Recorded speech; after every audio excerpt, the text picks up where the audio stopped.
কখনো ভেবে দেখেছেন শ্যাম্পু কিভাবে তৈরি হয়? আজ আমরা জানব কিভাবে শ্যাম্পু কারখানায় তৈরি হয়, কি কি উপাদান এতে ব্যবহার করা হয় এবং এটি কিভাবে আপনার বাথরুম পর্যন্ত পৌঁছায়। শ্যাম্পু তৈরির প্রথম এবং সবচেয়ে গুরুত্বপূর্ণ উপাদান হলো পানি। তবে এটি কোনো সাধারণ পানি নয়। এই পানি বিশেষভাবে প্রক্রিয়াজাত করা হয় যাতে এতে কোনো ব্যাকটেরিয়া বা ক্ষতিকারক রাসায়নিক না থাকে। পানি পরিশোধনের পর এটি 50 থেকে 60 ডিগ্রি সেলসিয়াস পর্যন্ত গরম করা হয়। ফলে পানির সঙ্গে অন্যান্য উপাদান মেশানো সহজ হয় এবং শ্যাম্পুর গুণগত মান নিশ্চিত হয়। এরপর আসে শ্যাম্পুর অন্যতম গুরুত্বপূর্ণ উপাদান সালফ্যাক্ট্যান্ট। এটি শ্যাম্পুর সেই উপাদান যা ফেনা তৈরি করে এবং চুলের ময়লা, ধুলো আর অতিরিক্ত তেল দূর করে। সাধারণত সোডিয়াম লরেল সালফেট এবং অ্যামোনিয়াম লরেল সালফেট ব্যবহার করা হয়। এগুলো চুল পরিষ্কার রাখার পাশাপাশি শ্যাম্পুর কার্যকারিতা বাড়ায়। কারখানার মেশিনে এই সঠিক পরিমাণেই উপাদানগুলো মিশিয়ে একটি সঠিক মিশ্রণ তৈরি করা হয়। শ্যাম্পু ফেনার পরিমাণ বাড়ানোর জন্য ফার্ম বুস্টার ব্যবহার করা হয়। ফার্ম বুস্টার যেমন কোকো অডপ্রোপাইল, বিটাইন শ্যাম্পুকে ক্রিমি এবং রিচ ফেনা দেয়। এটি শ্যাম্পু করার অভিজ্ঞতাকে আরও উন্নত করে।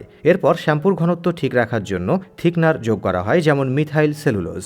এটি শ্যাম্পুকে ঘন আর ব্যবহার উপযোগী করে তোলে। চুলকে নরম এবং মসৃণ করার জন্য শ্যাম্পুতে কন্ডিশনিং এজেন্ট ব্যবহার করা হয়। এই উপাদান চুলের টেক্সচার উন্নত করে এবং চুলে জট পাকানো রোধ করে। এটি শ্যাম্পু করার অভিজ্ঞতাকে আরও আরামদায়ক করে তোলে। শ্যাম্পুকে দীর্ঘস্থায়ী এবং তাজা রাখতে এতে প্রিজারভেটিভ যোগ করা হয়। সাধারণত বেনজাইল অ্যালকোহল এবং প্যারাবিন ব্যবহৃত হয়, যা শ্যাম্পুকে ব্যাকটেরিয়া এবং ফাঙ্গাস থেকে রক্ষা করে।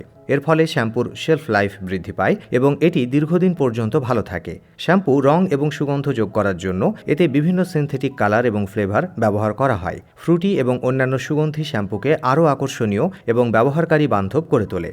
সব উপাদান মেশানোর জন্য একটি বড় স্টেইনলেস স্টিলের মেশিন ব্যবহার করা হয়। এখানে সব উপাদান একত্রে 1 থেকে 4 ঘন্টা মেশানো হয়। মিশ্রণ সম্পন্ন হওয়ার পর এটি ল্যাবে পাঠানো হয়, যেখানে এর মান নিয়ন্ত্রণ করা হয়। পিএইচ লেভেল, ঘনত্ব এবং কার্যকারিতা পরীক্ষা করার পর এটি প্যাকেজিংয়ের জন্য প্রস্তুত করা হয়। প্যাকেজিংয়ের সময় প্রতিটি বোতলে সঠিক পরিমাণে শ্যাম্পু ভরা হয়। বোতলগুলোর ঢাকনা এবং লেবেল লাগিয়ে সিল করা হয়। প্রতিটি প্যাকেটের গায়ে উৎপাদনের তারিখ, মেয়াদ উত্তীর্ণ হওয়ার তারিখ এবং অন্যান্য গুরুত্বপূর্ণ তথ্য উল্লেখ করা হয়। প্যাকেজিং শেষ হওয়ার পর শ্যাম্পু বোতলগুলোকে দোকানে বিক্রির জন্য পাঠানো হয়।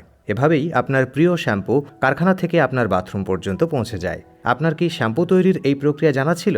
যদি ভালো লেগে থাকে তবে আমাদের ভিডিওটি শেয়ার করুন এবং পেজটি ফলো করতে ভুলবেন না। ধন্যবাদ।